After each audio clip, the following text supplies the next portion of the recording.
नमस्कार, हर खबर के खास पेशकश कालका से समालखा में आप सभी का बहुत बहुत स्वागत है। आप सभी के साथ हाजिर हूं मैं कंचन। प्रधानमंत्री नरेंद्र मोदी ने हरियाणा के पानीपत में 2G के एथेनॉल प्लांट राष्ट्र को समर्पित किया।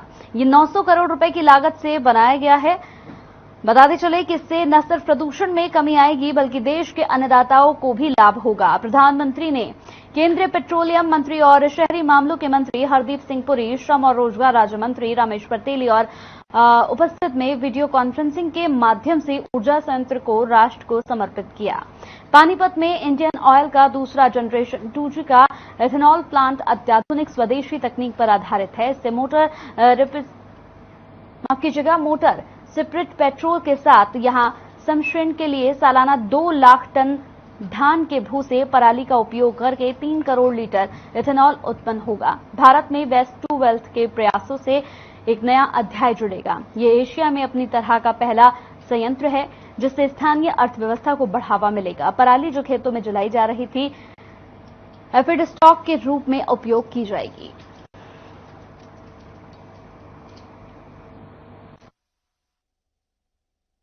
ऐसा है कि मैं इसको डिटेल में जाने से पहले पराली की एग्रीगेशन, जहां पराली अलग अलग स्थान पे से कलेक्शन होगा, उसमें एग्रीगेशन के लिए कुछ पैसा लगेगा। उसको हम राज्य सरकारों के साथ बात करके और तय करते हैं।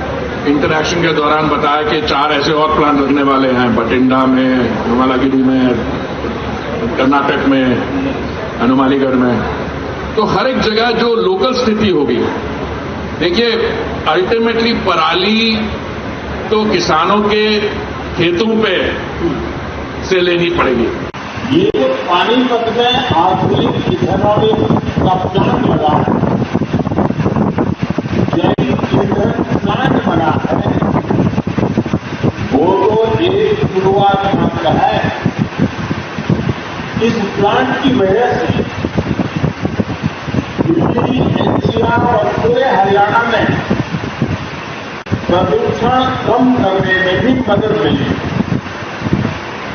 मैं हरियाणा के लोगों को विशेष रूप से मेरे किसान बहनों भाइयों को बहुत बहुत बधाई देता हूं।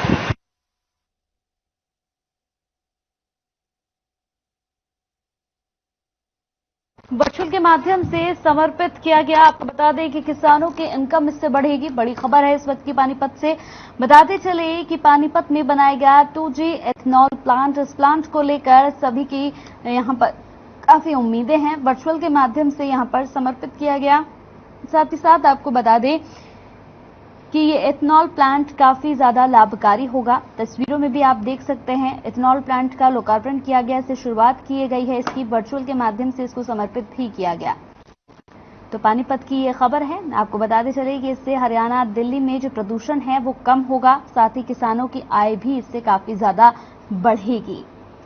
तो देश के लिए एक बड़ी, ये पानीपत के लिए, प्रदेश के लिए एक बड़ी सौगात है। बड़ी खबर इस वक्त की आपको बता रहे हैं। साथ ही साथ आपको बताते चले कि हरियाणा, दिल्ली में इससे प्रदूषण भी काफी हद तक कम होगा। प्रदूषण की समस्या लगातार दिल्ली के लिए एक बड़ी समस्या है, हरियाणा के लिए एक बड़ी समस्या है। इससे प्रदूषण में भी कमी आएगी।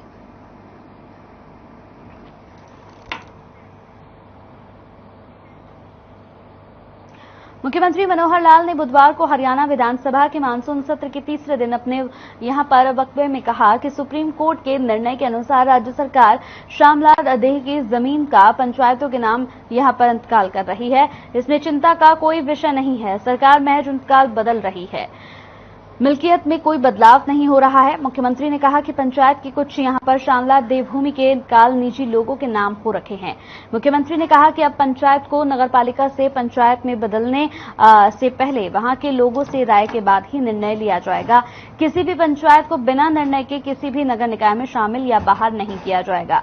उन्होंने कहा कि हिसार की बांस, भाडरा के यहां हंसावास और आदमपुर पर जिला उपायुक्त की रिपोर्ट के बाद ही आखिरी फैसला होगा। उन्होंने आगे कहा कि मुख्यमंत्री ने यह भी कहा है कि सामान्य स्कूलों की शिक्षा मौजूदा प्रक्रिया के तहत चलती रहेगी, लेकिन सरकार ने 500 मॉडल संस्कृति स्कूल खोलने का लक्ष्य लिया है। इनमें से 138 स्कूल खोले जा चुके हैं।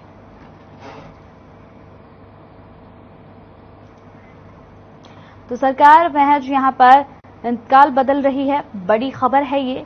500 यहां पर मॉडल संस्कृति स्कूल खोलने का जो लक्ष्य है वो रखा गया था, जिसमें से लगभग 138 स्कूल खोले जा चुके हैं। तो लगातार कई अहम मुद्दों पर बातचीत हुई। 500 मॉडल संस्कृति स्कूल खोलने का जो लक्ष्य था उनमें से 138 स्कूल खोले भी जा चुके हैं।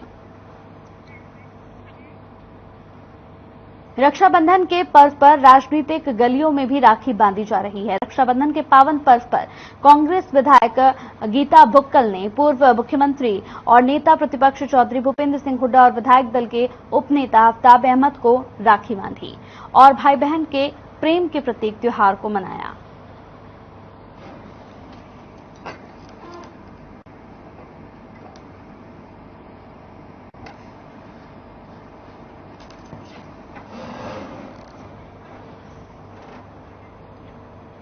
चंडीगढ़ में विधानसभा सत्र को लेकर विधायक अभय चौटाला ने प्रेस कॉन्फ्रेंस की और प्रदेश सरकार पर निशाना साधा। इस दौरान अभय चौटाला ने कहा कि प्रदेश में इस साल ज्यादा बारिश हुई, जिससे कई जिलों में फसल पूरी तरह से बर्बाद हो गई और सरकार ने अब स्पेशल गिरदावरी के आदेश दिए हैं और न ही मुख्यमंत्री ने किसानों को मुआवजा देने की बात की, जो दुर्भाग्यपूर्ण बात है। बुजुर्गों की पेंशन की काटने के मामले पर भी उन्होंने अपना बयान दिया और कहा कि इस मुद्दे पर सदन में चर्चा नहीं करने दी गई। 2 मंत्रियों ने चौधरी देवीलाल के नाम पर वोट मांगे, लेकिन वो उनकी बनाई योजनाओं को बचाने में नाकाम रहे। साथ ही सत्र में सरकार की ऐसी कोई बात नहीं की जिसमें सरकार ने कहा हो कि वो बढ़ते नशे को कैसे खत्म करेंगे। उनके पास कोई योजना ही नहीं है। मैंने सीएम को चिट्ठी लिखी थी, उन्होंने उसका जवाब भी नहीं दिया। जबकि मैंने सिरसा प्रशासन को मुफ्त में 50,000 तिरंगे दिए, जिन्हें डिपो पर 25-25 रुपयों में बेचा जा रहा है। डिपो संचालक गरीबों को जबरदस्ती ये झंडे बेच रहे हैं।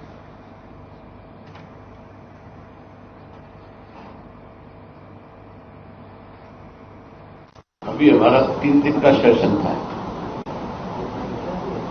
और हम ये मान के चलते थे कि इस मानसून सेशन के अंदर विशेष रूप से अब की बार जो बारिश 30% ज्यादा हुई है उसको लेकर के सरकार किसान की चिंता करेगी, क्योंकि ज्यादा बारिश की वजह से हरियाणा प्रदेश के 2 ऐसे जिले हैं जिनमें फसल जो है 100% खत्म हो गई। अब तक सरकार ने ना तो कोई स्पेशल गिरदावरी के आदेश दिए और ना ही सरकार की तरफ से, चीफ मिनिस्टर की तरफ से कोई ऐसा बयान अब तक आया है कि अब इसकी स्पेशल गिरदावरी कराएंगे, किसान को उसकी फसल का जो लागत था उस हिसाब से उसको मुआवजा देंगे। तो प्रदेश सरकार रक्षाबंधन को लेकर महिलाओं के बसों में फ्री सफर करने की सुविधा दे रही है, लेकिन अंबाला में प्राइवेट बसें सरकार द्वारा जारी आदेशों की धज्जियां उड़ाती हुई नजर आ रही हैं और सरकार के इस आदेश का पालन प्राइवेट बस वाले नहीं कर रहे हैं, जिसकी वजह से सफर करने वाले लोगों को काफी दिक्कतों का सामना करना पड़ रहा है।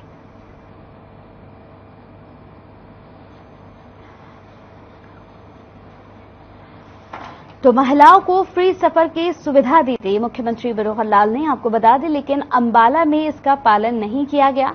महिलाओं के जो निःशुल्क यहां पर सफर करने की बात मुख्यमंत्री की ओर से की गई थी, उसे यहां पर धज्जियां उड़ाते हुए नजर आए। अंबाला में यहां कोई निःशुल्क सुविधा महिलाओं को नहीं दी गई। महिलाओं को फ्री सफर की जो सुविधा थी वो देने की बात मुख्यमंत्री की ओर से की गई थी, लेकिन अंबाला में ये तस्वीर बिल्कुल यहां पर खोखली साबित हुई। महिलाओं को यहां पर भी सफर करने के पैसे चुकाने पड़े, क्योंकि यहां मुख्यमंत्री के आदेशों की पालना नहीं की गई है। यहां पर तमाम बस डिपो में यहां पर महिलाओं से पैसे लिए गए हैं और इस पालना की यहां धज्जियां उड़ाई गई हैं।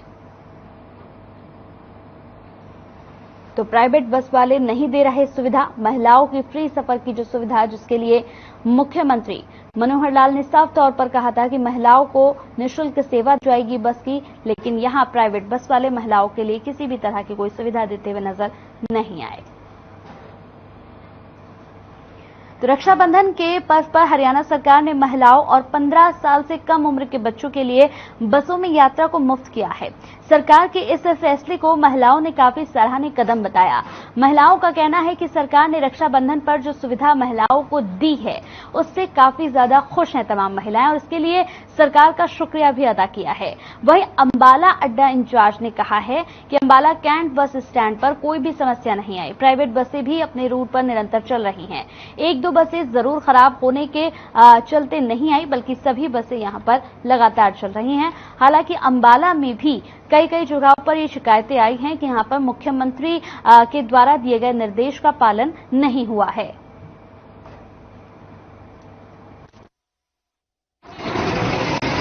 ऐसी कोई हमारे पास समस्या नहीं आई है जिससे कि प्राइवेट बस ना चल रही हो। प्राइवेट बस भी चल रही है। एक बस नयनगढ़ रूट की 8:30 आज टाइम इशू हुआ है और कल हुआ है, केवल सिंगल बस का नयनगढ़ रूट पे। और सुबह 8 से पहले दो बसों का टाइम यमुनानगर रूट पे मिस हुआ था। उसकी वजह थी वो जाम लग गया था। जब मैंने पूछा तो बोल रहे थे कि जाम लगा है, वो थोड़ा लेट गई है। यहाँ से लगभग सभी बसें ऑपरेट हो रही हैं बाड़ाकट बस स्टैंड से प्राइवेट और फ्री यात्रा दे रहे हैं सुविधाएं। सरकार ने जो भी फिलहाल हर लेडीज की जो भी सुविधा बनाई है बहुत अच्छी बनाई है। फिलहाल बहुत हम लोगों को सफर करने में बहुत अच्छा लग रहा है। इनफैक्ट लोगों को भी बहुत इंजॉयमेंट हो रही है। ब्रेक के बाद स्वागत है आप सभी का। तो आज पूरा देश राखी का पवित्र त्योहार मना रहा है। भाई बहन के प्यार का अनूठा त्योहार सोनीपत के सीआरपीएफ कैंप में भी मनाया गया, जहां स्कूली बेटियों ने सीआरपीएफ कैंप के जवानों की कलाई पर राखी बांधकर उनकी लंबी उम्र की कामना की है और देश की सीमाओं पर डटे हुए सभी भाइयों और जवानों की रक्षा की कामना की है। छोटे छोटे बच्चों ने शानदार प्रस्तुतियों से मन मोह लिया।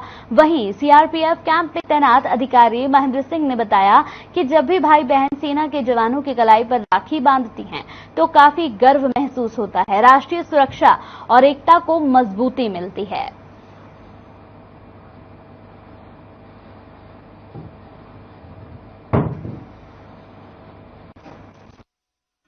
आज हम यहाँ सीआरपीएफ में आए रक्षाबंधन मनाने के लिए। रक्षाबंधन एक ऐसा त्योहार है जहाँ भाई बहन का प्यार स्पष्ट किया जाता है और आज हम बहुत खुश हैं कि हमें ऐसा मौका मिला कि हम सीआरपीएफ में आए और अपने नौजवानों को राखी बांधे। तो रक्षाबंधन जो त्योहार है वो एक राष्ट्र के जो हमारे भाई बहन का जो प्रतीक है वो आज से नहीं, ये युगों से त्रेता युग से भी इसका चलन है। आज जो ये प्रोग्राम किया गया डीएवी पब्लिक स्कूल के साथ सांस्कृतिक कार्यक्रम भी इसमें था। इसमें पूरी राष्ट्र की जो चिन्ह है, प्रतीक है, उसका एक आयोजन किया गया। बहुत बड़ा दायित्व है आप लोगों का। प्लीज कूड़े वाले बने थे आ जाओ भाई साहब वहां से ना, फिर ठीक।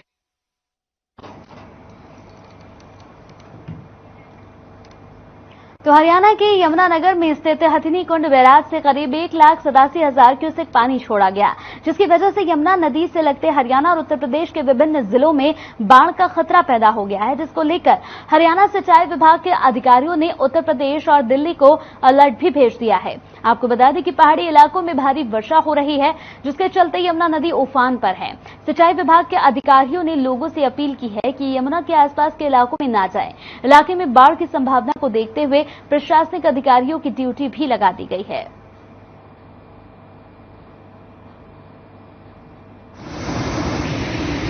हथनीकुंड बैराज पर अभी 8 बजे पानी 1,82,000 क्यूसेक, जो कि अभी 9 बजे के उसमें अभी गेज आ जाएगी, उसमें पानी बढ़ रहा है अभी।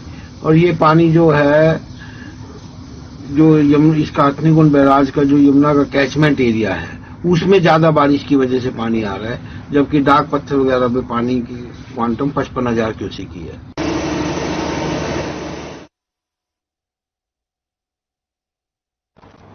ग्रामीण क्षेत्रों में जानवरों में खास तौर पर गाय में यहां पर लंपी नामक बीमारी फैल रही है, जिससे गाय के पूरे शरीर पर फोड़े हो जाते हैं और गाय 10 से 12 दिनों में ही उस गाय की मृत्यु हो जाती है। इसका कोई इलाज या दवाई बाजार में नहीं आई है। इसी से दुखी होकर मानस गांव के किसान कैथल के पिहोआ चौक पर धरने पर बैठ गए। किसानों का कहना है कि सरकार का ध्यान इस बीमारी की ओर दिलाना चाहते हैं, ताकि इस बीमारी का इलाज जल्द निकाला जाए। डॉक्टरों के अनुसार जो मक्खी मच्छर इन पशुओं पर बैठती हैं, वो इस बीमारी को दूसरे जानवरों तक फैला देती हैं, जिससे ये एक महामारी के रूप में धारण कर सकती हैं।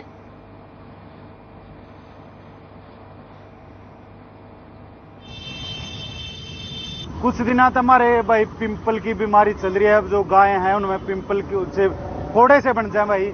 और उनका भाई मैं तो सिर्फ और सिर्फ छोटा हा निवेदन लेकर आया, जल्दी से जल्दी भाई इसका इलाज कराया जावे और सरकार को एक खास दवाई बनाई जावे और लैबा में टेस्ट करके जल्दी से जल्दी भाई इसकी जांच हो, बीमारी किस चीज की है, ताकि भाई अब बीमारी है जो यूरे रुक जाए और इस पर मक्खी मच्छर भी फेंक लेंगे भाई। और मैं भाई वो उसका भाई खुद इंसाना में धर्मनगरी कुरुक्षेत्र की सामाजिक संस्था यहां पर राजा अजीत सिंह मेमोरियल ट्रस्ट द्वारा हर घर तिरंगा अभियान को लेकर उपायुक्त मुकुल कुमार को 11,000 झंडे सौंपे गए। हर घर तिरंगा अभियान में संस्थान को सहयोग के लिए उपायुक्त ने जिला प्रशासन की ओर से धन्यवाद दिया। ट्रस्ट के संरक्षक हरपाल सिंह व राजा अजीत सिंह मेमोरियल ट्रस्ट के प्रधान लखविंदर पाल सिंह ग्रेवाल ने कहा कि आजादी के अमृत महोत्सव पर हर घर तिरंगा अभियान के तहत प्रशासन को झंडे दिए गए हैं।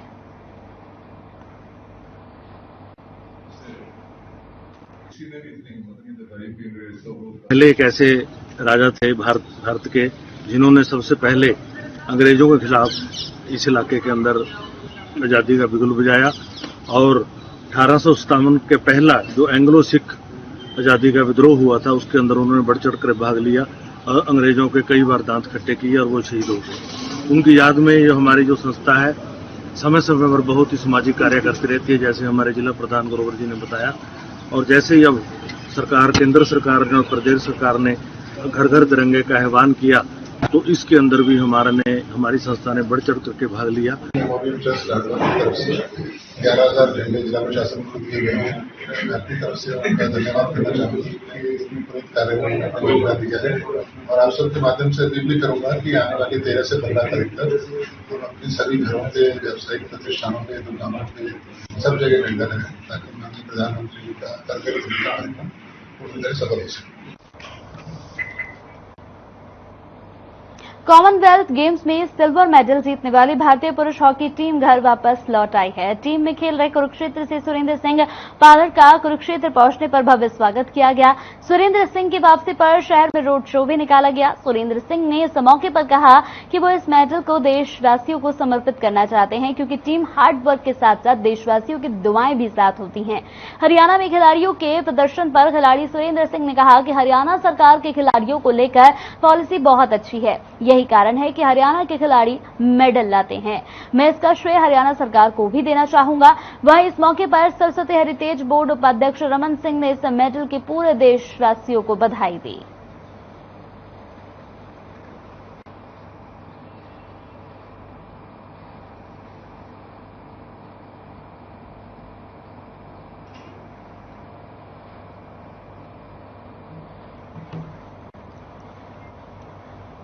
भारतीय महिला हॉकी टीम ने राष्ट्रमंडल खेलों में ब्रॉन्ज मेडल अपने नाम किया है। भारतीय हॉकी टीम के खिलाड़ी नवनीत कौर का घर पहुंचने पर जोरदार स्वागत किया गया। शाहबाद माखना के विधायक रामकरण काला और सामाजिक संस्थाओं ने फूल मालाओं के साथ स्वागत किया।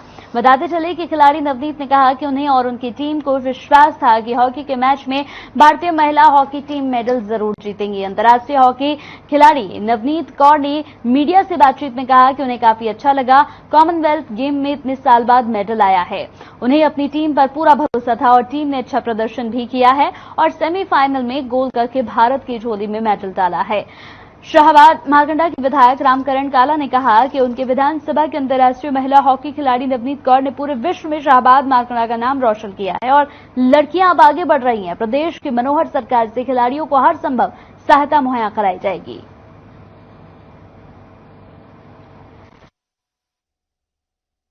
तो शहीद उधम सिंह के यहाँ जो चरणों में हमने प्रणाम किया, जिन्होंने देश के लिए कुर्बानी की थी।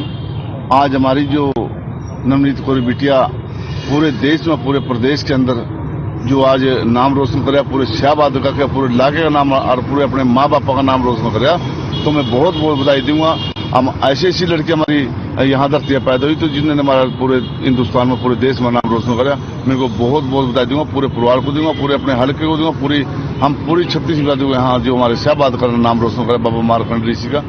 महान हमारे शहीदी उसमें महान रहे हैं सरदार उधम सिंह जी, तो काफ़ी अच्छा लग रहा है यहाँ पर आकर उनका आशीर्वाद लेकर। और अच्छी बात यह है कि अभी हमारा स्वतंत्रता दिवस भी है, तो बहुत अच्छा लग रहा है यहाँ पर।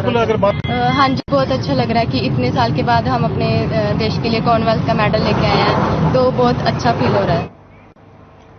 तो राष्ट्रमंडल खेल 2022 में हरियाणा के खिलाड़ियों ने शानदार प्रदर्शन किया। 7 बार के नेशनल गोल्ड मेडलिस्ट सुधीर लाट ने पैरा पावर लिफ्टिंग में गोल्ड जीतकर देश और प्रदेश का नाम रोशन किया, जिसके बाद वो सोनीपत पहुंचे, जहां चैंपियन के स्वागत में सोनीपत से गौना के लाट गांव तक जुलूस निकाला गया। जबकि गोल्ड मेडलिस्ट सुधीर लाट का NH44 पर बहालगढ़ में जबरदस्त स्वागत हुआ। सुधीर लाट की मां ने चूरमा खिलाकर मेडलिस्ट बेटे का स्वागत किया। सुधीर की उपलब्धि पर परिजनों और ग्रामीणों के साथ सभी खेल प्रेमियों में भी खुशी की लहर है। इस दौरान पैरालंपिक विजेता सुमित अंचल भी मौजूद रहे।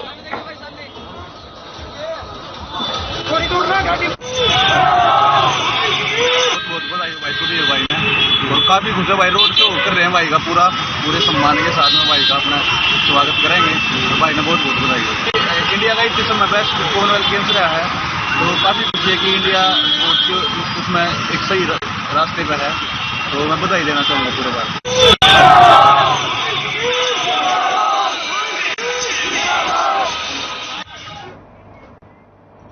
आजादी के अमृत महोत्सव के अवसर पर Ambala cantt PWD rest house में तिरंगा यात्रा शुरू हुई। गृह मंत्री अनिल विज की अध्यक्षता में यह तिरंगा यात्रा निकाली गई। इस मौके पर कई हजार लोग तिरंगा लेकर यात्रा में शामिल हुए। इस मौके पर पुलिस प्रशासन भी पूरी तरह से अलर्ट नजर आया।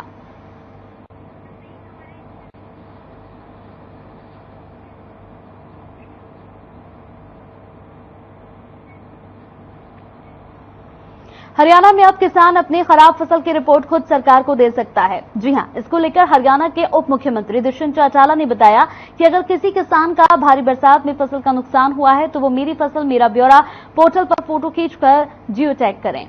विभाग द्वारा इसकी जांच की जाएगी और साथ ही क्षतिपूर्ति भी की जाएगी। उन्होंने कहा कि अभी तक 160 से ज्यादा किसानों ने अपने नुकसान का ब्यौरा दिया है और बाकी प्रभावित किसान भी अपलोड करें। बता दें कि इस बात की जानकारी डिप्टी सीएम ने खुद दी है। विधानसभा मानसून सत्र के दौरान एक विधायक की ओर से पूछे गए सवाल के जवाब में उन्होंने ये तमाम जानकारी दी।